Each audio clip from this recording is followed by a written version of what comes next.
Além do clima, além do medo, um novo mundo a se escrever.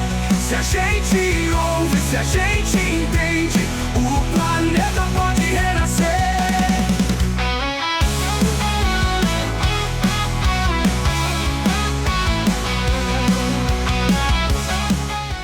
Olá pessoal, muito bom dia, boa tarde, boa noite, boa madrugada para todos que estão aqui assistindo esse novo projeto que nasce em Niterói e vai para o mundo inteiro, Além do Clima, dentro do canal Circuito Aberto. Então me honra muito poder estar com esse espaço aqui de divulgar temas que têm a ver diretamente com a questão das mudanças climáticas, ou às vezes você acha que não tem muito a ver, mas que eu vou mostrar aqui com referências, pessoas de alto gabarito, que tem muito a ver sim. A gente vai falar aqui de esporte. Esporte tem a ver com a questão climática?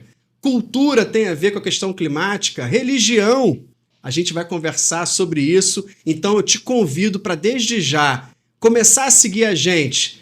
Vai tanto no YouTube, começa a seguir, marca esse sininho bonito aí para você receber as nossas atualizações e também aqui no Instagram você poder compartilhar com seus amigos esses momentos que a gente vai dedicar especialmente para você. Então seja muito bem-vindo e com a primeira de hoje, entrevista, nada mais, nada menos que Rogério Rocco, meu grande amigo. É um cara que dispensa aqui apresentações, mas eu vou apresentar também porque é um orgulho, uma honra danada falar do Rogério Rocco, que é um professor de Direito, doutor aqui na nossa Universidade Federal Fluminense, também servidor pelo ICMBio e hoje ele representa a Superintendência do Rio de Janeiro na questão aqui ambiental, no meio ambiente do IBAMA. Então, Rogério Rocco, muito boa tarde, bom dia. E vamos junto aqui bater esse papo, meu amigo. Luciano, é uma satisfação estar aqui com você. É importante que a gente construa esse tipo de espaço de diálogo, de conversa. A gente precisa, de fato, virar uma chave para questões ambientais e climáticas que, impressionantemente, ainda estão rasas na sociedade, apesar das mudanças climáticas já se manifestarem de várias formas. Então, para mim é uma honra estar aqui com você, um prazer estar aqui nessa primeira conversa e vamos ver se a gente traz bons temas aí para o nosso público. Vamos sim, inclusive vou te provocar porque eu conheço algumas histórias suas e eu quero que você traga essas histórias aqui para todos que estão aqui ávidos por ouvi-las e a gente poder aqui, nesse momento curto, a gente conversar um pouco sobre esses temas que são fundamentais para o debate de uma sociedade atual. A gente não está falando mais de futuro, né? A gente está falando da atualidade na questão ambiental e climática. Rogério, eu queria que você contasse um pouco do qual é o trabalho de uma superintendência do IBAMA. O que compete a você, enquanto gestor maior lá, tocar o IBAMA no estado do Rio de Janeiro? Bom, Luciano, falar de IBAMA é importante pegar alguns aspectos históricos, porque o IBAMA, o nome IBAMA é um nome muito forte, muito conhecido, a atuação do IBAMA é muito conhecida e virou símbolo, inclusive quando eu fui aqui da Secretaria de Meio Ambiente de Niterói, nos idos lá de 1998, 99, 2000, a gente às vezes saía com um golzinho velho que tinha da secretaria ali para fazer fiscalização e eu ficava impressionado porque em alguns lugares a gente chegava e no carro o que tinha era o símbolo da prefeitura, né, o museu, né, o símbolo do museu e o nome da Secretaria de Meio Ambiente e Recursos Hídricos. E em alguns lugares que a gente chegava as pessoas olhavam e falavam, ó o IBAMA aí chegando. Então a marca do IBAMA ela é muito forte. Então as pessoas quando pensam na questão ambiental pensam no IBAMA e é evidente que quando há alguma demanda da sociedade para a questão ambiental, muitas pessoas direcionam para o IBAMA, cobram do IBAMA, reclamam da ausência do IBAMA, mas de fato o IBAMA ao longo dos 36 anos de sua existência ele mudou bastante de competências, de estruturação. Vou falar um pouquinho sobre isso. Por favor. O IBAMA é criado em 1989, no bojo de um processo que se deu em 88, que foi similar aos anos recentes de queimadas atingindo o país inteiro, sendo que, na atualidade, a gente viu muita queimada provocada, né? Teve o tal do Dia do Fogo durante o governo passado, o pessoal estimulando, inclusive dentro do governo, esse tipo de prática de incendiar florestas, de invadir terras indígenas, unidades de conservação.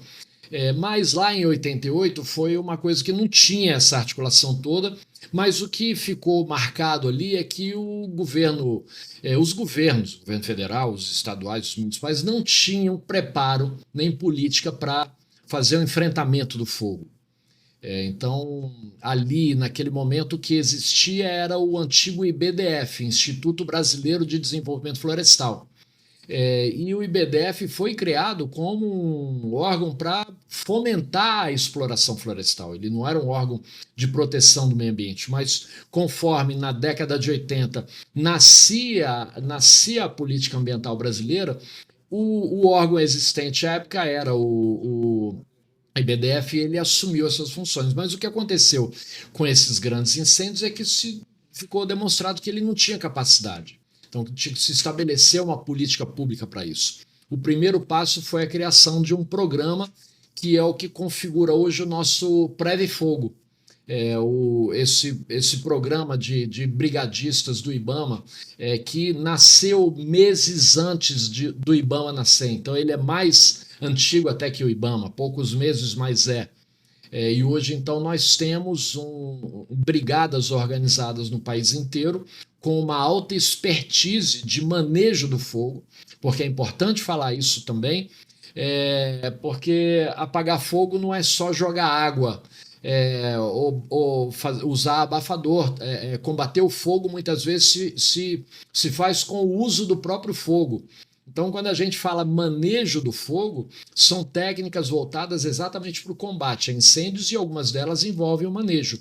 E o manejo é você queimar algumas áreas quando você entende, conhece a dinâmica do fogo, você sabe a direção que ele está vindo, você queima áreas antes, faz uma queima controlada, exatamente para que o fogo depois dali não ultrapasse. Você abre aceiros, né, áreas e clareiras para o fogo não passar. E muitas dessas imagens de brigadistas do ICMBio e do IBAMA fazendo o fogo para manejar os incêndios foram usadas, inclusive no governo passado, com fake news, né, de pessoas denunciando que o IBAMA e o ICMBio é que estavam queimando as florestas para culpar o governo daquele elemento. Então isso é desinformação, isso é gente que usa, né, de imagens e de uma política pública muito bem sucedida para promover desinformação. Então, antes do IBAMA nascer, nasce o Preve Fogo, e meses depois nasce o IBAMA, em 1989, e ele é criado então com a extinção do IBDF, da SEMA, que era a Secretaria Especial de Meio Ambiente da Presidência da República, e da SUDEP, que era a Superintendência de Desenvolvimento da Pesca, e a SUDEVIA, que era a Superintendência de Desenvolvimento da Borracha. Então, 4 órgãos são extintos para a criação do IBAMA. Então, ele nasce de outros órgãos, e ele ali praticamente incorpora todas as competências ambientais: o licenciamento, o fogo, a gestão de unidades de conservação, a gestão de fauna, a gestão de florestas, e não só a gestão, mas também o fomento dessas áreas. E é evidente que com esse monte de competências reunidas numa instituição só, com um quadro de servidores antigo, né, que eram os servidores que já eram de outras instituições, o IBAMA não conseguiu dar conta dessas atribuições. E aos poucos ele foi perdendo algumas delas. Mas essa história é bom exatamente para as pessoas entenderem quais competências que restam hoje ao IBAMA. A primeira coisa que o IBAMA perde foi a gestão do Instituto de Pesquisas Jardim Botânico do Rio de Janeiro. O Jardim Botânico era administrado pelo IBAMA. E o Jardim Botânico é um equipamento muito complexo, Sim. muito especializado, e ele era um penduricalho dentro do IBAMA. Em 2001, é criado o Instituto de Pesquisas Jardim Botânico como uma autarquia federal, e a partir dali ele se descola do IBAMA e vira uma autarquia com autonomia administrativa e financeira e passa, portanto, a dar altos saltos na produção de pesquisa da flora brasileira, da botânica, enfim, ali ele virou um grande centro especializado. Ele já é muito antigo, criado pelo imperador Dom Pedro II, e estava lá como um penduricário do IBAMA. Já aí nós temos em 2002 o primeiro concurso público para o IBAMA, e aí chega então no final de 2002, início de 2003, uma quantidade de servidores novos, pela primeira vez servidores originariamente IBAMA, e não oriundos de outros órgãos, e no início do primeiro governo Lula, a gente tem algumas das primeiras mudanças. O presidente Lula cria, em 2003, a Secretaria Especial de Aquicultura e Pesca. E aí pega a questão do fomento da pesca, que ficou com o IBAMA, e o IBAMA não fomentava a pesca. Mal e porcamente fazia a fiscalização. Então ele perde a questão do fomento, que não foi uma perda, foi um ganho para um outro órgão, e continua com a fiscalização de pesca. Em 2003, então, temos essa criação. Em 2006, a gente tem a criação do Serviço Florestal Brasileiro, que assume a condução do fomento do desenvolvimento florestal, que é a exploração de florestas, exploração econômica de florestas, que também estava com o IBAMA e que o IBAMA não realizava. Então, essa área ganha uma outra dimensão dentro do Ministério do Meio Ambiente, com esse órgão. Ele não tem autonomia administrativa e financeira, mas ele passa a ter uma atuação descolada do IBAMA e passa, de fato, a fomentar a exploração florestal. Em 2007, é criado o ICMBio, o Instituto Chico Mendes de Conservação da Biodiversidade. Ali, de fato, é uma mudança grande na estrutura do IBAMA, porque o IBAMA era o gestor das unidades de conservação federais, os parques nacionais, as reservas biológicas, as áreas de proteção ambiental, e elas eram também uma diretoria dentro do IBAMA. Para se ter uma ideia, né, nós temos 340 unidades de conservação federais no país. Então, uma diretoria para administrar essa quantidade de unidades, de fato, deixava muito a desejar. A criação do Instituto Chico Mendes, também no governo Lula, pela ministra Marina Silva, à época, deu um gás imenso para as unidades federais. Ali a gente tem um marco importante de melhoria da gestão dessas unidades, mas para o IBAMA foi uma perda, porque o IBAMA perdeu o que era o seu braço de atuação territorial. Então, quando o ICMBio leva as unidades de conservação, leva os programas de conservação, o IBAMA perde o que é a gestão de território, que é onde você tem um diálogo mais próximo com a comunidade, porque você tem os conselhos de gestão dessas unidades, você tem o diálogo com os licenciamentos estaduais em razão dos possíveis impactos nessas unidades. Então, você tem contato direto com esses licenciamentos e essa parte o IBAMA perde. Quando vem 2011, a gente tem a aprovação de uma lei importante, que é a Lei Complementar 140, e essa lei ela regulamenta a Constituição Federal quando estabelece as competências comuns dos entes federados para política ambiental. E ali mais algumas questões também começam a aparecer no campo de competências dos estados, como a gestão de fauna. Então, a gestão de fauna, que antes era vista como uma atribuição exclusiva do governo federal, ela passa para os governos estaduais. A autorização para supressão de vegetação se vincula aos licenciamentos ambientais. Então, com isso, o IBAMA perde ainda algumas atribuições, algumas delas ainda em processo de transição, porque o IBAMA tem a gestão dos centros de triagem de animais silvestres, né? Nós administramos cerca de 20 centros desses no país. Aqui no estado do Rio de Janeiro temos apenas um, mas essa atribuição já é dos estados. A gestão e autorização para criadores de passeriformes passou para os estados. Então, os estados ganharam um pouco mais de musculatura e o IBAMA perdeu. Então, hoje o IBAMA ele trabalha o licenciamento ambiental federal. Então, o licenciamento de empreendimentos que se localizam em 2 ou mais estados, que estão localizados em unidades de conservação federais, em terras indígenas, empreendimentos militares, empreendimentos localizados no mar territorial, por isso que o IBAMA hoje é o responsável por grande parte do licenciamento do petróleo, porque ele se dá em águas jurisdicionais brasileiras. Então, esse licenciamento, esses empreendimentos maiores, a competência é do IBAMA. Ele tem a competência também para a gestão do fogo, como falei já, né, a gente tem esse programa, esse setor, né, que é o Preve Fogo hoje, que trabalha bastante.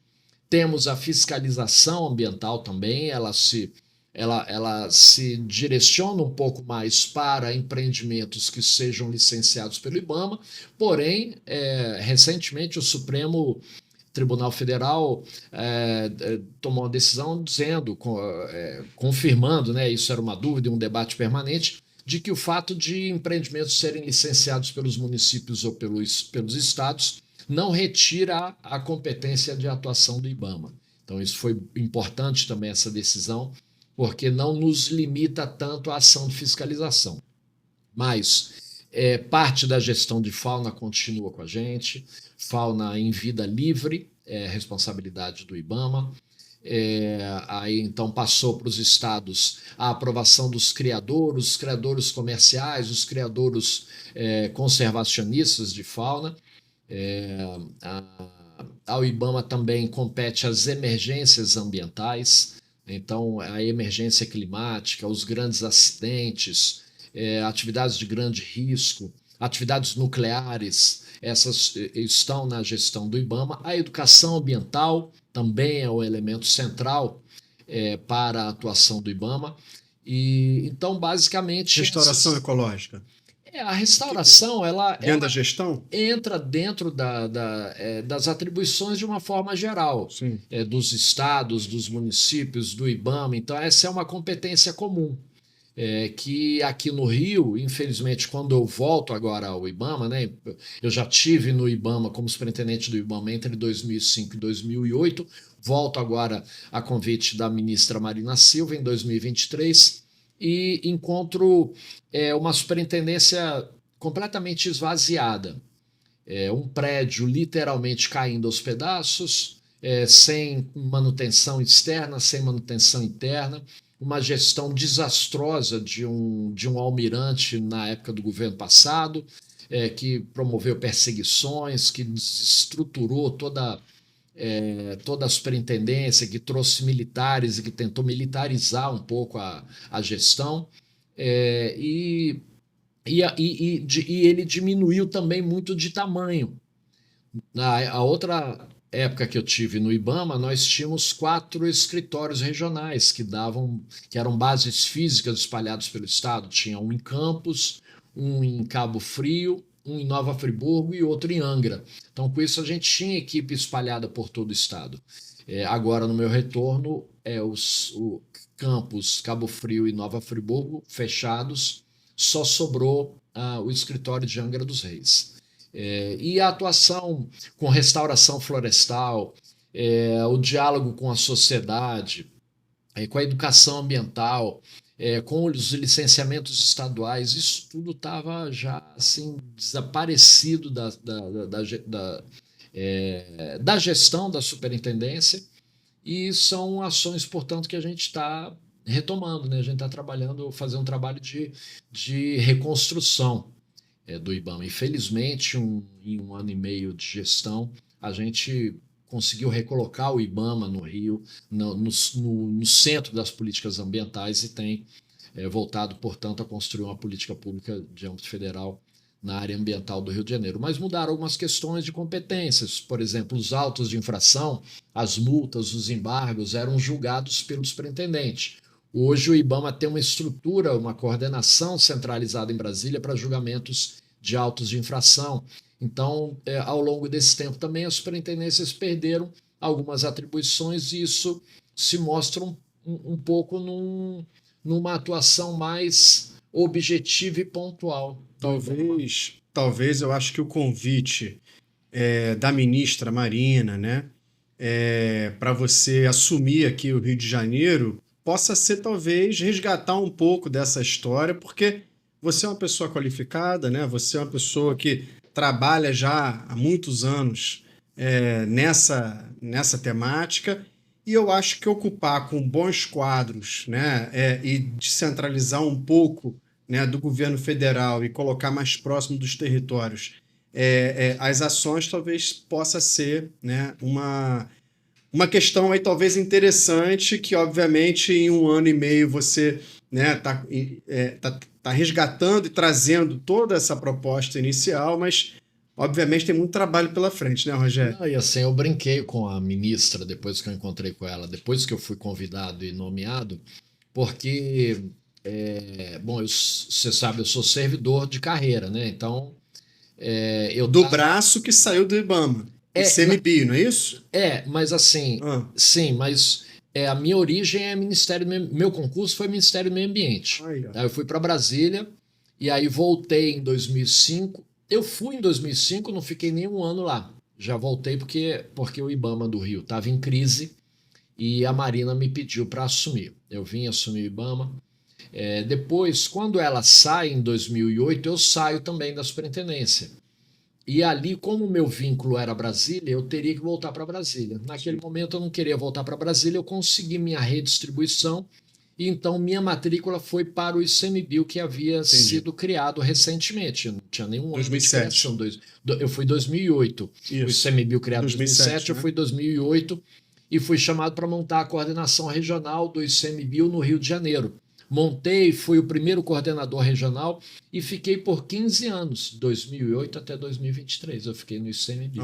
Eu já estava acostumado com essa agenda. A agenda do ICMBio é uma agenda mais suave, apesar dela ter desafios que também não são muitas vezes simples, tem uma alta complexidade, mas eu não queria ter saído do ICMBio, eu esperava. Inclusive, eu participei de um processo que a ministra Marina criou, que era um comitê de busca para escolher o presidente do ICMBio. Eu me coloquei nesse processo e fui até a última etapa. Acabei não sendo selecionado porque meu objetivo era ficar no ICMBio. Quando ela me chama para o IBAMA, quando cheguei em casa, eu comentei com minha mulher, eu falei, o que será que eu fiz de mal para a Marina? Para ela me mandar para o IBAMA. Porque eu via o estado do IBAMA, eu sabia notícias do IBAMA. Eu falei, o IBAMA, acabaram com o IBAMA. Por que ela vai me mandar para o IBAMA? Por que ela não me colocou em alguma coisa no ICMBio?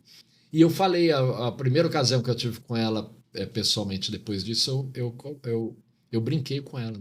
Falei, ministra, eu comentei com minha esposa que você estava com raiva de mim, me botou no IBAMA. Ela olhou assim, tomou susto, né?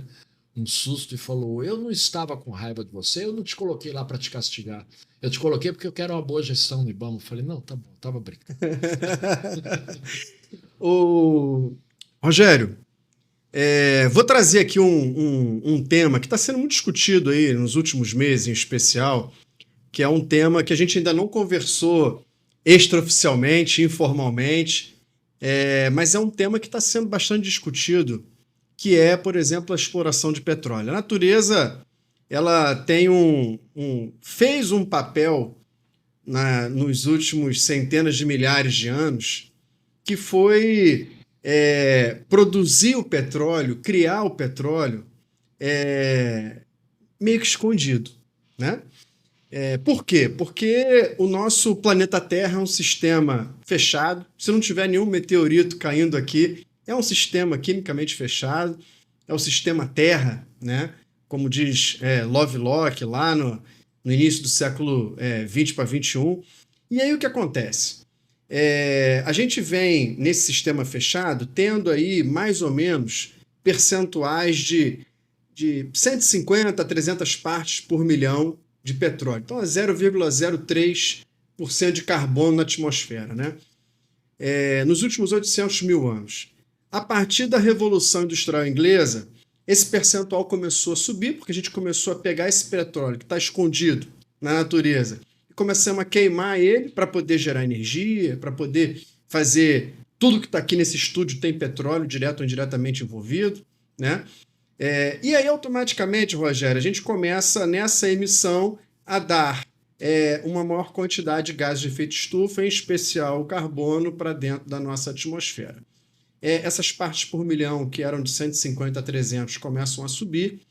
Veio o Acordo de Paris em 2015, na COP21, dizendo, então, que ali era fundamental que a gente criasse uma meta para não deixar o planeta Terra crescer em temperatura, subir em temperatura, mais de 1,5 graus, né, pegando como base a Revolução Industrial. A gente já ultrapassou no ano passado, que foi o ano mais quente dos últimos 250 mil anos, né? A gente está em 1,7 acima.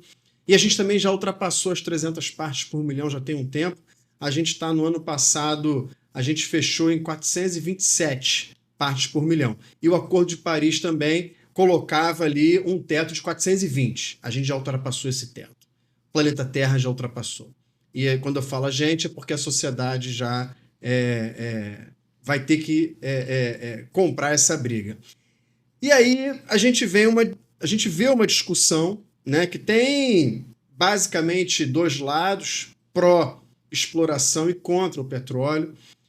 Eu sei que você não está falando aqui oficialmente, né, porque não é aqui na Superintendência do Rio de Janeiro, né, que está sendo licenciado isso, né, lá em Brasília. Mas, enfim, eu queria um pouco que você trouxesse a sua, né, opinião, a sua experiência no tema. O que você acha da exploração do petróleo hoje num mundo que está queimando, num mundo que está em febre? É óbvio que também é ingênuo da nossa parte dizer que a gente tem que acabar com a exploração amanhã. Óbvio que não vai ser assim, sim. Né? Temos boas alternativas no Brasil já com relação ao petróleo, né? E eu queria que você trouxesse um pouco aí, obviamente, nada formalizado do IBAMA, mas uma coisa, um bate-papo nosso aqui sobre o que você acredita na economia do petróleo, o que você pensa para o futuro. Bom, é importante primeiro comentar que o IBAMA ele faz o licenciamento e a questão climática ela pouco dialoga com esse licenciamento. Apesar de toda a mobilização global, você fala das COPs, né? A gente vai sediar esse ano aqui a COP 30 no Brasil, e então já são 30, né? Sim. O número já indica, já são 30 desses encontros preparatórios para que saia alguma coisa, saiu alguma coisa lá em Kyoto, depois saiu alguma coisa em Paris, e a gente fica se perguntando o que vai sair do Brasil, né, desse encontro. Então, apesar de toda essa evolução, o licenciamento ele ainda não dialoga com a questão climática, tanto no âmbito do federal quanto no âmbito dos estados. Eu participo de uma comissão. Pena isso, hein? Eu acho que o que eu vejo assim, é que os próprios órgãos ambientais ainda não estão habilitados para incluir a nossa legislação, ela ainda não incorpora com clareza aspectos climáticos nos licenciamentos, então a gente continua licenciando atividades que têm lançamentos de gases e que não tem mitigação para nada disso. E aí, então, um ponto interessante que você traz, né? A discussão da margem equatorial, que hoje está bastante aquecida, que alguns acham que o IBAMA está travando o licenciamento por ser contra a exploração petróleo. E o IBAMA não é contra nem a favor da exploração petróleo. Não cabe ao IBAMA discutir se a gente vai explorar ou não petróleo. Sim. Isso é uma questão que está colocada no âmbito da governança e que tem estruturas para isso, como o Comitê de Política, o Conselho de Política Energética. que faz esse debate, discute as matrizes de geração de energia no Brasil. O IBAMA, ele, no caso da margem equatorial, ele está se guiando tecnicamente por questões muito objetivas, como, por exemplo, a incapacidade de resposta a acidentes na região. Então, para quem está assistindo e não acompanhou ainda essa discussão, o que o IBAMA está exigindo da Petrobras é que ela comprove uma capacidade de resposta a acidentes ambientais de até 2 horas.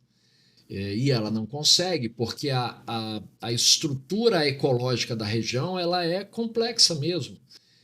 A gente tem que entender lá que a Amazônia tem subidas e descidas de rios ali que alteram bastante a estrutura. Quem nunca foi, quem vê aquelas casas em palafitas, né, estruturadas em solo seco, é porque o rio sobe e atinge aquele solo, depois desce, e as pessoas se adaptam a essa situação.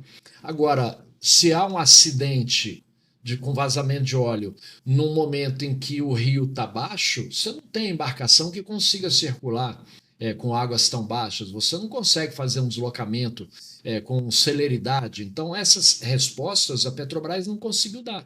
Enquanto ela não conseguir, não vai sair licença, essa é a questão, não está a discussão, ela é ideologizada no âmbito da sociedade. Sim. E a sociedade tem que dizer mesmo, eu quero petróleo, não quero petróleo. Agora, eu outro dia, a gente é da época ainda dos papéis, né? As novas gerações não vão ter esses desafios no futuro, que é organizar papel. Eu não sei se você tem, mas eu tenho caixas e caixas de papel da história da minha atuação que a gente vai guardando Ainda e a gente esquece. Geralmente a gente revê isso quando vai fazer mudança. Sim. A gente fala que tanto papel que a gente está guardando. Joga um bocado fora. Exatamente. Então eu estava outro dia mexendo em umas coisas e achei um artigo que eu publiquei no JB, no Jornal do Brasil, em 1995, portanto, há 30 anos atrás, há exatos 30 anos atrás. E é um artigo que ele tem, assim, eu tenho um apreço por ele, um apego, assim, pela imagem, que eu me lembro, assim, de vê-lo de vez em quando mexendo em algumas coisas, e eu vejo e me dá um gosto. E quando eu parei recentemente, eu falei, deixa eu reler, porque eu gosto de ver, mas eu nem lembro o que eu escrevi há 30 anos atrás. E o título do artigo era Simulações Alarmantes. E eu começo pegando uma notícia de umas simulações feitas na França em 1995, projetando algumas possibilidades de efeitos de mudanças climáticas.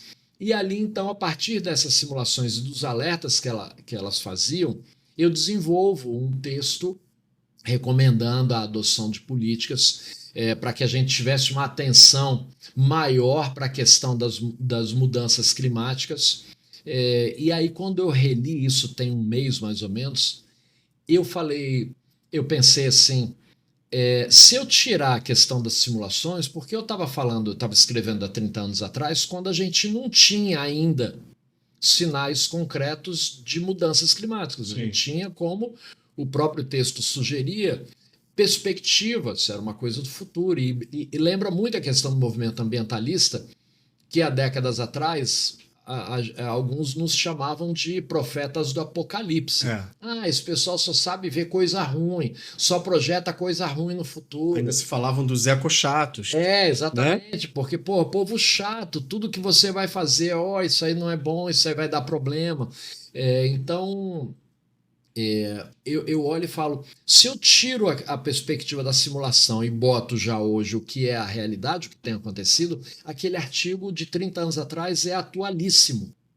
Ele alerta para as mesmas questões, com uma diferença.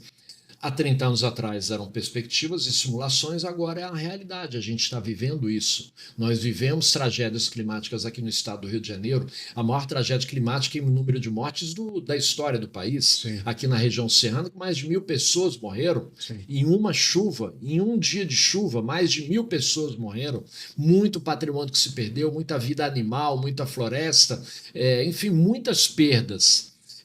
Ano passado, um ano atrás, a tragédia de Porto Alegre, Angra dos Reis, Espírito Santo, Nordeste, Recife, a seca na 2 anos Amazônia, atrás, a seca. seca na Amazônia, a Amazônia, Fogo no Pantanal. fogo no Pantanal, consumiu mais de 20% do Pantanal que foi perdido. A seca no Pantanal, o Pantanal está seco, a Amazônia está seca. Isso interfere em todo o ciclo de chuvas do país inteiro. Aí o Rio Grande do Sul, que era uma área com mais secas, agora está com muita chuva. Então, nós vivemos hoje essas tragédias no Brasil e no mundo, e por incrível que pareça, a sociedade continua apostando para ver no que vai dar. Então, eu olho e eu não consigo, ainda mais agora com as ondas de negacionismo, de gente que não aceita os fatos e que distorce para que encontre um fundamento para suas próprias ideias.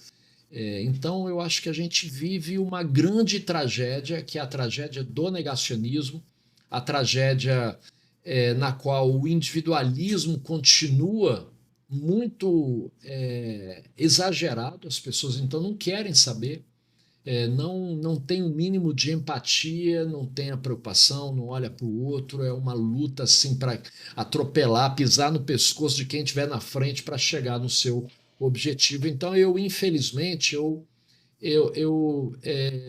penso que nessa questão climática a sociedade optou por pagar para ver, e a gente vai viver essas consequências cada vez mais, de forma cada vez mais dolorosa.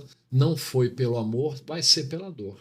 Infelizmente, é o que a gente percebe mesmo, né, Rogério? A gente tem esses desastres acontecendo de forma cada vez mais recorrente. Naquele momento ali, os gestores públicos, né, os políticos que estão ali naquelas cadeiras são responsabilizados, até a página 2 também, né? Porque se coloca como desastre natural, né? Só que esse desastre natural está sendo amplificado pelo homem, não é isso? A gente tem até um momento novo na geologia. A geologia está discutindo muito esse assunto, que é o antropoceno, né? A gente, depois do Pleistoceno, a gente começou uma era muito boa para nós, seres humanos, nesse planeta aqui, que tem 12 mil anos para cá, que é o Holoceno, um certo equilíbrio climático que acabou gerando um sedentarismo muito bom, e aí as sociedades começaram a se organizar nos últimos 12 mil anos. Só que de 1800 para cá, com a Revolução Industrial Inglesa, você começou a impulsionar um aceleramento desse processo de aquecimento, que é natural, que já ocorreu 17 vezes no planeta Terra, inclusive, né? Resfriamentos e aquecimentos. Só que esse pé no acelerador, quem está botando é a sociedade urbano-industrial, né? Sim.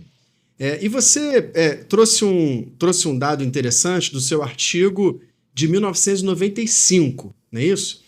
1992, a gente teve aqui a Rio 92, que você participou de forma muito ativa, né?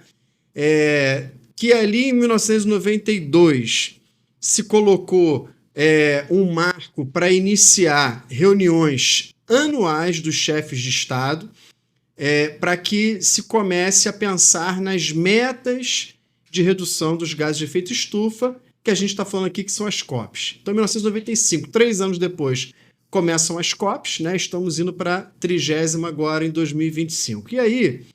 eu não tinha me ligado nisso, eu escrevi então junto da primeira COP. Então, você escreveu na primeira COP. Sim. E na primeira COP, você tinha ali em 1997, 2 anos depois, né? Iniciou, então, o grupo, né, de cientistas acadêmicos para discutir as mudanças climáticas, o IPCC, né, grupo de cientistas e pesquisadores do mundo inteiro, né? E ali ainda existiam alguns cientistas, minorias já naquele momento, mas que negavam a questão da mudança climática, né? E hoje, de 30 anos para cá, né, você não tem mais nenhum cientista que chegue e fala assim, não, o planeta Terra não está aquecendo. Isso não existe. Sim. Porque o cientista, nós, né, que fazemos ciência, gente que pesquisa, a gente vai buscar os dados. E os dados mostram para a gente que o planeta Terra está aumentando a sua temperatura ano a ano. Então, o aquecimento global já é unanimidade. A questão hoje é o seguinte: se o homem está impulsionando esse aquecimento, né? E o último relatório de 2021-22 aí, que é o AR6 do IPCC, que foi o último relatório, mostrou de forma muito clara que as ações humanas estão impulsionando. Então, assim, existe uma linha que eu acho que a gente vai ter que trabalhar muito forte, que é a linha de uma transição de pensamento e de cotidiano e de cultura. O que a gente faz hoje, será que vai valer a pena para os próximos anos para o nosso planeta? Né? A forma de consumir que temos, os produtos que chegam até a gente para consumir, lógico, eu estou falando aqui pessoas que podem escolher produtos, né? Mas uma grande parcela do planeta Terra não pode escolher. Né? Então a gente, enquanto tem 8 bilhões de pessoas aí, aproximadamente no planeta Terra, a gente ainda tem perto de 1 bilhão de pessoas que estão subnutridas. Então a gente tem que enfrentar a pobreza, a fome, mas a gente não precisa esquecer aquela coisa do desenvolvimento sustentável ser contrário à economia, isso também já passou, né? A gente já superou isso. Né? Então, assim, existe uma série de questões que eu acho que a sociedade tem que passar, e a educação ela é muito forte nesse sentido. Né? É na educação que a gente vai trabalhar ali uma base de transição cultural. Né? Como é que como que você enxerga um órgão como o IBAMA, um órgão que tem uma capilaridade no estado do Rio de Janeiro, podendo somar a essa questão da educação ambiental e climática, Rogério? A gente tem trabalhado nisso. A gente, como eu falei, né, encontrei um órgão desmontado, então quando eu cheguei não tinha trabalho de educação ambiental. A gente está reconstruindo, formou uma equipe de educação ambiental, o IBAMA, em nível nacional, também restabeleceu uma coordenação de educação ambiental e tem fomentado, o Ministério do Meio Ambiente também tem fomentado, a gente tem se articulado com a rede de ONGs de educação ambiental, com uma rede de agroecologia que trabalha também a questão ambiental, procurado os órgãos do Estado, dos municípios. Enfim, educação, felizmente, tem muita gente que se dispõe, que gosta de trabalhar com o processo educacional. Mas eu vejo um grande desafio também para a educação ambiental, que eu fico pensando, né, o cidadão comum, como é que ele se enxerga nessa situação, né? Da gente estar aqui falando de mudança climática, das grandes tragédias, e ele olhar e falar, tá bom, tem que fazer alguma coisa, mas o que eu posso fazer? Eu acho que esse é o grande desafio, a gente conseguir dialogar com as pessoas, indicando, conseguindo demonstrar para elas e conseguindo aprender também com elas, né? Os meios que as pessoas têm de contribuir. Porque é uma questão tão macro, tão global, tão gigantesca, que ela foge assim da nossa rotina. Né? Eu acho que o impacto é global. Desculpa, o fenômeno é global, mas os impactos são locais. Sim. Né? E cada um tem que ter a sua responsabilidade também. A gente não pode, por exemplo, jogar para a sociedade, né, uma responsabilidade única. Sim.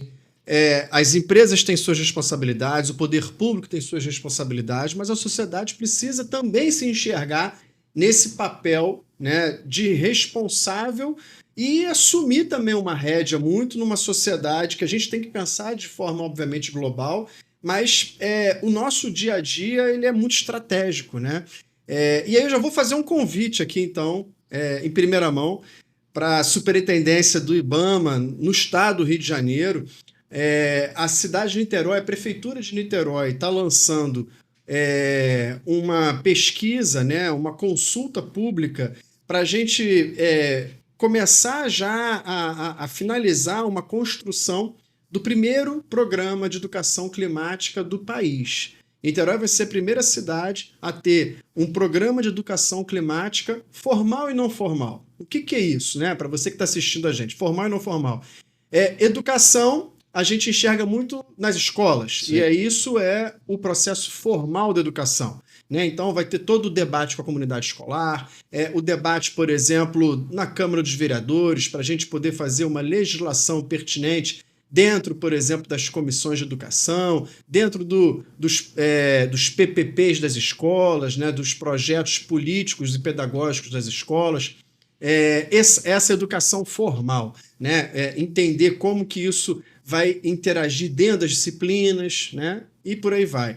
E a educação não formal é uma discussão, então, e também uma implementação dessa política pública através dos setores, por exemplo, empresariais, setor turístico, comércio, né? O dia a dia, a pessoa respirar, a pessoa está andando na rua, ela vai consumir algum produto, ela vai participar de algum evento e ela vai respirar a educação ambiental e climática ali nesse processo. Então, já convido, porque vai ser muito importante, essa é uma parceria que a gente está fazendo com a Fiocruz.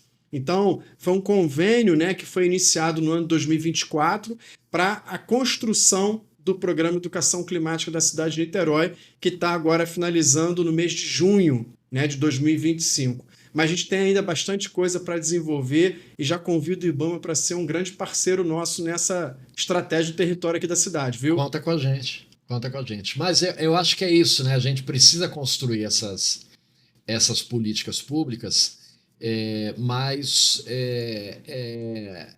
assim, nessa luta, nessa vitória de uma visão do indivíduo como elemento central da sociedade, é muito difícil, né, a gente construir uma educação que a pessoa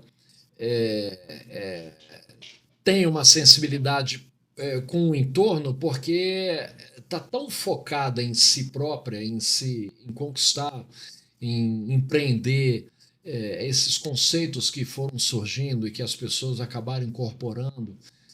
Você fala em taxar as grandes fortunas, aí a pessoa, porque tem uma casa própria, ela acha que é uma grande fortuna, e para cada um de nós é uma grande. Você comprar a tua casa própria Não é fácil. é uma grande fortuna individual. Mas não tem nada a ver com a discussão das grandes fortunas, mas as pessoas acabam muitas vezes. Hoje a gente está. Não tem como não falar de política partidária, política eleitoral, porque isso constrói a política pública, né?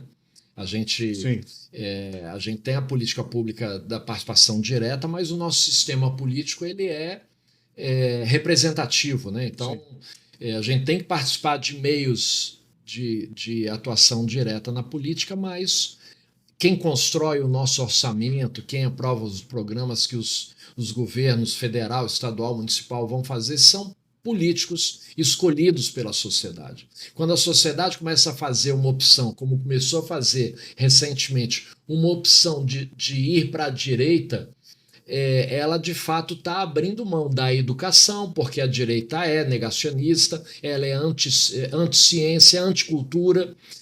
Então, me assusta ver uma parcela expressiva da sociedade adotar o discurso do ódio, né, a política como manifestação de ódio, então assim, o seu adversário, a pessoa que pensa diferente, não é só a pessoa que pensa diferente, não é só um adversário, mas se torna um inimigo. Então hoje a gente vivencia uma parcela expressiva da sociedade trabalhando o diferente como inimigo, como elemento a ser eliminado, porque a violência compõe, a gente vê inúmeros casos de violência como representação da manifestação política, e pessoas que estão engendradas em redes de falsas notícias, que hoje expressamente se negam a acessar os meios formais de comunicação. Então, é evidente que você vai assistir um noticiário da Globo, você fala, a Globo é bacana. Não, a Globo tem suas contradições, tem seus erros históricos, e é evidente que quando a gente vai assistir um jornalismo da Globo, a gente tem que ter todo... Estou citando a Globo, mas pode falar da Record, da Band, de qualquer emissora, qualquer grupo jornalístico, são corporações econômicas e visam, evidentemente, o lucro, não estão aqui para fazer boas ações, estão aqui para multiplicar ganhos, né? E a nossa sociedade capitalista ela admite e essa situação é lícita e é regular. Mais pessoas hoje que se negam a fontes formais, fontes que são sujeitas à regulação, à confirmação. Sim. A gente não pode olhar uma pessoa que talvez não tenha uma formação específica, né, mas como fala, né, tem uma oratória bonita, e ele está nas redes sociais, ele consegue fazer uma edição bacana de um vídeo e tudo mais, fala bem, e aí as pessoas acreditam naquela pessoa que talvez nunca pisou numa sala de aula, não tem uma formação para isso, não está buscando os dois lados, né, para poder discutir. Esse é um problema gravíssimo, né? Você estava falando do negacionismo climático, que ainda existe, obviamente, em parcela da sociedade. Até o negacionismo amplo, da ciência, como eu falo. Geral. Mas, por exemplo, quando você pega, e aí vamos trazer aqui esses exemplos que você trouxe da imprensa, mas podemos também trazer da academia. A Fundação Ford, por exemplo, ela incentiva a pesquisa acadêmica, né? Mas como que você, por exemplo, pesquisador, vai entregar um relatório dizendo, por exemplo, que a indústria automobilística ela tem uma parcela de culpa importante? Não pode, porque o seu financiador, o seu chefe, quem está te bancando... É o dono do carro. Esse é o problema. Então, a isenção desse processo, né? Então, por isso que é importante uma educação pública de qualidade, onde você tem os governos incentivando a educação continuada, incentivando, por exemplo, pesquisas de mestrado, doutorado, pós-doutorado, incentivando a ciência. Sim. Então, se você não tiver um governo isento incentivando a ciência, né? O governo anterior ele era contra a ciência, porque a ciência ia de encontro aos interesses daquele grupo Sim. que milita tais assuntos, né? Sim. Então, essa é uma regra básica para nós ambientalistas, para nós educadores, né? Para nós que estamos aí discutindo assuntos que demonstram muito mais o coletivismo do que processos individualistas de uma sociedade capitalista, né? Então, é uma linha, Rogério, que a gente vai trabalhar ainda durante algum tempo. A vida toda. Eu acho que sim, né? Vamos ter que continuar fazendo esse trabalho de forma muito efetiva, né? A gente não pode largar de mão isso. Eu acho que é uma briga que vale a pena ser brigada, porque essa luta, quando a gente tem boas vitórias, a gente consegue entender por que a gente está nela. Então, eu não tenho dúvida que isso vai ser muito positivo para a gente, né? Rogério, estamos caminhando. Rogério Rocco aqui para os nossos debates finais aqui nesse bate-papo. Tem alguma coisa que você queira falar? Tem alguma coisa, algum tema aqui que você, de repente, está no seu coração, você queria também bater um papo e até agora não comentou? Espaço aberto. Sim, assim, eu fico pensando nas agendas nossas, né, de atuais, aí, os nossos desafios no IBAMA, e eu fico sempre falando de um tema mais local nosso, né, o desafio da Baía de Guanabara, que é um ecossistema fantástico que está vinculado à história do país de uma forma geral e que hoje é visto... A gente tem umas contradições, né, na visão. As pessoas ainda veem Baía de Guanabara como um ambiente degradado e, em razão dessa degradação, muitas vezes não enxergam boas experiências, como o da APA de Guapimirim, né, a Unidade de Conservação Federal, que completou 40 anos de existência agora em 2024, e que... era a área, assim, quem olha para o mapa de cima da Baía de Guanabara, evidente, não tem como mostrar aqui, mas vai ver que tem um cantinho da Bahia que tem uma grande franja verde, que forma a maior área contínua de manguezais do estado do Rio de Janeiro e que é resultado de 40 anos de política pública voltada para a conservação, um resultado muito bem sucedido, porque não só preservou uma área importante, que às vezes as pessoas falam, tá bom, preservou lá uma área grande de manguezal, e daí? Não, e daí que essa área de manguezal, o manguezal é uma espécie de berçário marinho, é onde as espécies se reproduzem. Então, quando você elimina esses espaços, você causa impactos que são negativos na estrutura ecossistêmica local. E se hoje a Baía de Guanabara tem ainda um potencial para sustentar milhares de famílias de pescadores artesanais, né, esses dados não são precisos, mas são dados que apontam aí de 5 a 12 mil famílias de pescadores artesanais vivendo ainda da pesca, apesar de todo o petróleo, apesar de todo o adensamento urbano, apesar de todos os processos de aterramento, de todo o esgoto, de toda lixão, de todos os lixões e os chorumes lançados na Baía de Guanabara, ela resiste e sobrevive, e não assim caindo aos pedaços. Não, a Bahia está pujante ainda, isso que é interessante. Tem um Instituto Mar Urbano que faz trabalhos fantásticos por baixo d'água, identificou espécies, uma espécie de arraia que não se identificava mais em grande parte do litoral brasileiro, aqui dentro, cavalos marinhos,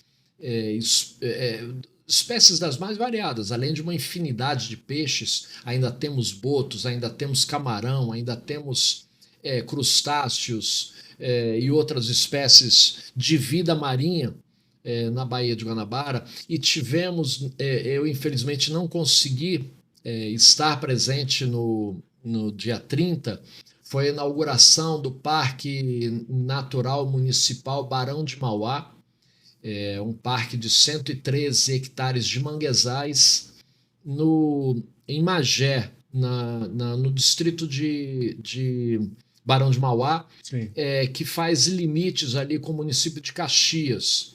Então ali é uma área que foi muito afetada por aquele acidente com a Petrobras em 2000, e que um grande visionário olhou para aquele ambiente e enxergou ali uma oportunidade de restauração, que foi nosso querido amigo Alfredo Sirquis, falecido há 4 anos, e que, através da Fundação Onda Azul, conveniou com o IBAMA, à época, com recursos da multa aplicada à Petrobras, passou a desenvolver esse projeto. Eu, nesse período, em 2000, eu era secretário de Meio Ambiente aqui de Niterói, até o final do ano. Em 2001, eu fui trabalhar no Instituto Pereira Passos, no Rio, que o Sirquis era presidente do Instituto. Pouco tempo depois, lá no Pereira Passos, ele me chamou para coordenar esse projeto de restauração dos manguezais da Baía de Guanabara. Então, tive a oportunidade de trabalhar por 1 ano e meio, mais ou menos, nesse projeto lá em Magé. Depois eu saí porque fui fazer meu mestrado na UERJ. E ontem e anteontem foi inaugurada uma grande estrutura com trilhas suspensas, com torres de observação, com área para educação ambiental, com estruturas físicas, alojamento, enfim, montaram uma estrutura. A prefeitura investiu algo em torno aí de 6 milhões e entregou uma estrutura muito bacana. Então, eu estou citando esses 2 exemplos porque são exemplos bem-sucedidos de resiliência, de capacidade de restauração, de se restituir ambientes que foram historicamente degradados, mas, ao mesmo tempo, a Baía de Guanabara é um grande desafio porque ali a gente não tem uma estrutura única de governança. Então, essa multiplicidade de competências aplicadas ao mesmo território, ou maretório, como alguns chamam, né, quando a gente fala de área marinha, cria uma grande dificuldade, um grande desafio. Então ali a gente tem o desafio dos navios encalhados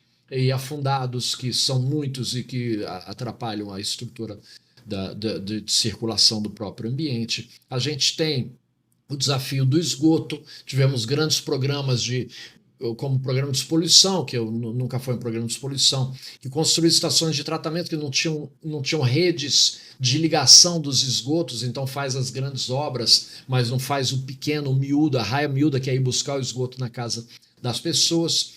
Temos o desafio dos lixões, muitos deles foram substituídos por aterros regulares, mas nós continuamos tendo um grave problema, que é o chorume desses aterros, ou dos antigos lixões, que ainda produzem chorume, como o lixão de Gramacho, e que esse chorume hoje, o Estado autoriza que ele seja lançado nas estações de tratamento de esgoto, só que a estação de tratamento de esgoto não trata chorume. Só dilui. Só dilui. Joga água, dilui, aí entra nos parâmetros CONAMA e aí pode dispersar, né? E aí nós temos milhares de metros cúbicos de chorume lançados dentro da Baía de Guanabara ou no litoral do Rio de Janeiro, sem nenhum tipo de tratamento.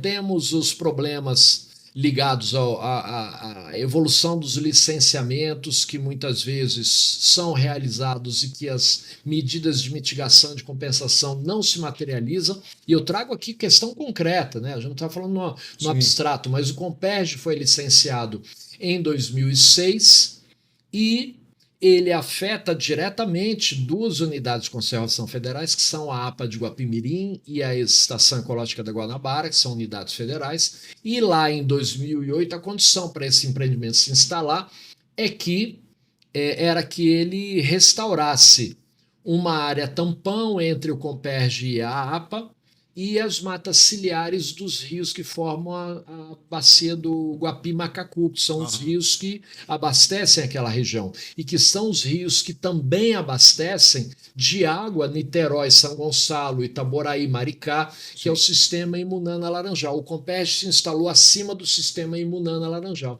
Então ele criou um risco não só para o abastecimento de água de mais de 2,5 milhões de pessoas, mas também para a manutenção dos manguezais que ao longo de 40 anos foram restaurados. E, infelizmente, 18 anos depois, nós não tivemos ainda o início sequer dessas restaurações. Estamos hoje numa briga judicial para conseguir retomar essa obrigação. Então, é uma série de provas, porque ali a gente tem, a legislação determina que se faça as medidas mitigadoras e compensatórias, o licenciamento estabelece, isso estava previsto expressamente, e o que pode justificar 18 anos de omissão, de violações, e que resultam em impactos negativos que estão se dando ao longo de todo esse tempo, vai completar 2 décadas.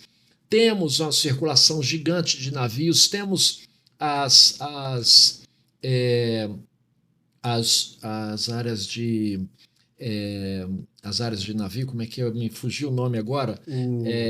As áreas portuárias. Não, os que param os navios. Os estaleiros. Não, a área do mar que o navio fica parado, eu esqueci o nome.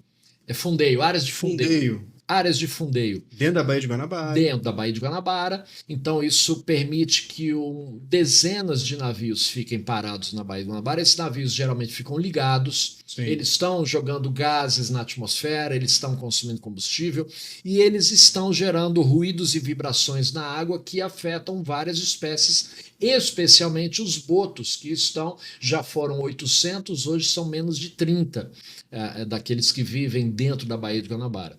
Então, a Baía de Guanabara eu acho que é um exemplo do que é o desafio da política ambiental, porque nós podemos mostrar bons resultados, nós podemos comprovar que a Baía de Guanabara, apesar de tudo, ela resiste e tem uma pujança de vida, mas mesmo assim a gente tem uma série de desafios, de violações que às vezes se consolidam ao longo do tempo, que criam um pouco, decepcionam, criam desilusão, descrença, ou seja, a gente olha e fala, bom, tem aqui um ou outro caso bem sucedido, mas como é que algumas ilegalidades se perpetuam por tanto tempo sem que se faça alguma coisa, né? Quem está de fora acha que nada está sendo feito. A gente que está dentro muitas vezes está movimentando uma máquina lenta, difícil, complexa, porque mexe com interesses, mas acima de tudo os interesses econômicos, esses são os grandes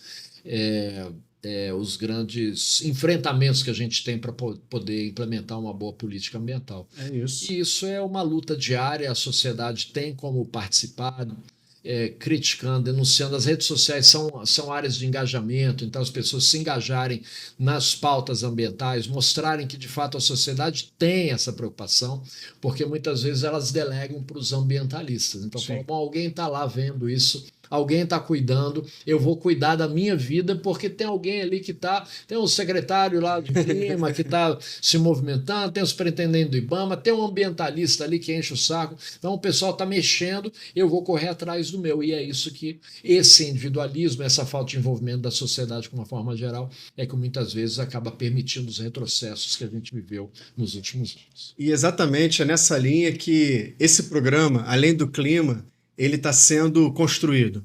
Ele está trazendo informações de qualidade, para poder clarear um pouco esse debate, né? Deixar o debate mais pé no chão e deixar principalmente algumas pulgas atrás das orelhas da sociedade, porque é a própria sociedade com as suas reivindicações e demandas, né, que vão, inclusive, cobrar desses ambientalistas chatos, dos gestores públicos, né?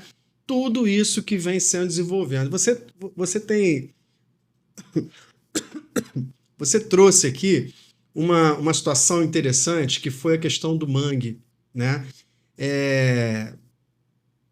Bela, excelente, né? Aula que você trouxe aqui.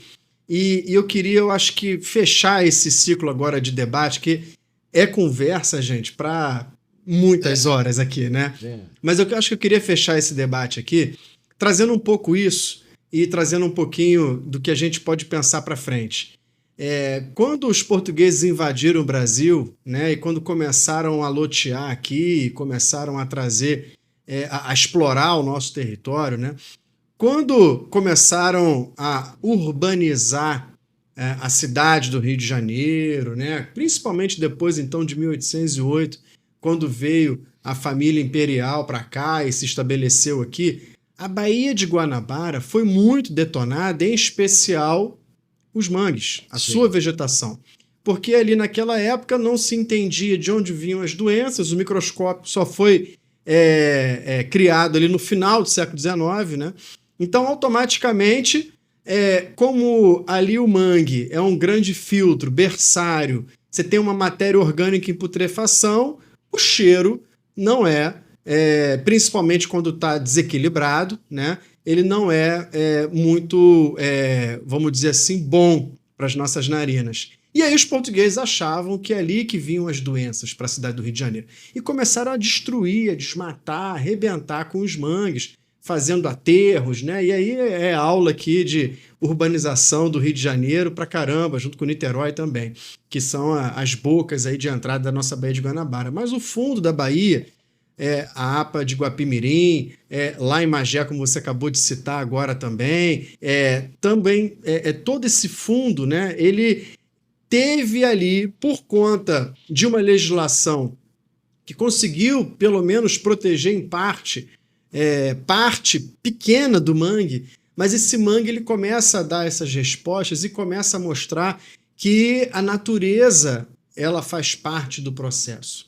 Então, eu queria fechar esse bate-papo aqui nosso, Rogério, trazendo um pouco dessa reflexão. A natureza ela sempre foi um obstáculo para a expansão urbana e industrial, né? A gente sempre a gente não dava a volta no morro, a gente furava o morro, tirava o morro, a gente não desviava das árvores, a gente arrebentava com as árvores para fazer uma rua, para colocar casa, né?